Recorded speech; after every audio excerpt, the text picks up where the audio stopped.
Well, last night we finally got an opponent in this race. And so I'll say first that there's a reason that I haven't said this incumbent legislator's name quite yet, because this campaign is going to be about what I'm bringing to the table and the policy solutions that I have in the crisis moments that we're facing today. One thing I'll also say is that this race will never be about personal issues.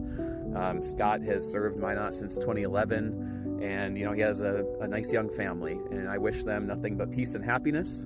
But this is politics, and politics affects everybody's life, and so we're going to highlight some of the differences today in my campaign and his. First thing first, Scott has served in the legislature since 2011. If you support term limits, you should vote for me, because he would have been well and out of the term limits if it weren't for the grandfathering in at this point. And even if you don't support term limits, there's going to be a wave of new legislators that are going to be forced into the legislature. So it's really important that we get people in these waning years to learn the legislature, to train those new people in. Secondly, it's been reported that Scott is a member of the Minot Public School Board, and so I would consider education issues to be his home turf. And in the time that he's been in the legislature, teacher pay in North Dakota has gone down, plummeted from 25th in the nation all the way down to 40th in the nation. All while this slide has been happening, Scott has not had the courage to stand up for the teachers of North Dakota and to advocate for the resources that are needed to have stopped this backslide. Public education is too important in North Dakota. I will not let it slide like he did. Finally, he says he wants his marquee policy position to be affordable health care. So he wants to come play on my home turf issue. All right, Scott, let's play ball.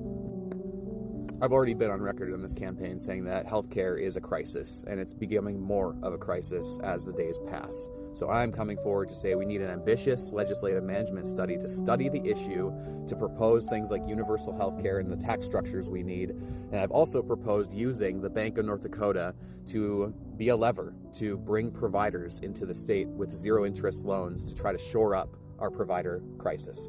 By the way, just real quick, it's so North Dakota. This gentleman just stopped to make sure I was okay. What a homie. Now, genuinely, I'm interested to see what he proposes as far as making healthcare more affordable.